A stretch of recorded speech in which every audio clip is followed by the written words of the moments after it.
Bee Gees with Sinta. Alam mo ba kung bakit yan tinawag na Sinta? Eto, makinig ka. Wow. Kasi yes friend. Kasi naman, love is kind, love is patient, sintamis ng wine, sintatag ng sunshine. Yan na. Kaya it was derived from the root word Sinta. Kasi ang pag-ibig niya daw sa'yo, sintamis ng wine, sintatag ng sunshine. At kapag nagkasawaan na, sintabang na. Sintabang ng timpla na luto ng iyong lola. Ganun. At sa lahat ng mga yes friend na kasama ko ngayon, kamusta ka naman? Good afternoon. Magandang hapon sa lahat ng mga nakatuto na yes friend ko dito sa 101.1 Yes FM. Alam ko naman, tatapos lang kahapon ng Valentine's. Kaya sa mga walang kadate, single, mga walang budget,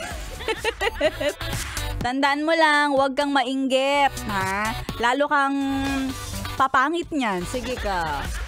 Kaya kung ako sa'yo, yes friend, ngayong araw na to, masaya ka pa rin dahil it's sweldo. At kapag sweldo, ito talaga yung makakapagbigay sa atin ng saya. Diba? Kasi money can buy happiness.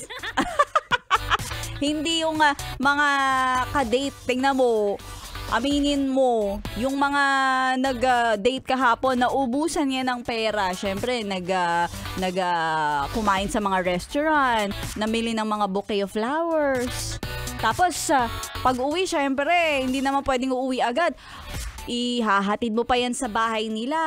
O, dapat medyo social, grande. O, mag-grab, magta-taxi, hindi pwedeng mainitan yung singit. Diba? Kaya naman maraming mga sasakyan ang lumalabas kahapon. Mga talagang pumunta para magpunta sa MOA, magpunta sa kung saan-saang mall, o ano pa, nagkaroon ng mga yugyugan. Sa mga kung saan-saang paboritong lugar ng mga magjojowa, kung saan malamig, walang bintana. At walang kusina. San kaya yon? Alam na alam yan ni Kuyang Driver. Lagi siya naghahatid doon. At kuway-kuway sa mga nakatutok sa atin na mga Grab drivers, lalong-lalo na yung mga laging dumadaan dito sa CCP Complex at nanghihingi lagi ng mga pa-sticker. Ha? Oo naman, bibigyan ka namin. Kuya, kung dadaan ka pa nga dito sa MBC Building, pwede ka namin bigyan ng kalendaryo. At para sa iyo, yes friend, kaya tuloy-tuloy mo lang ang pakikitutok. Sagot ni Maria Morena sa iyong mga OPM na tugtugan. Dito lang sa 101.1 Yes FM.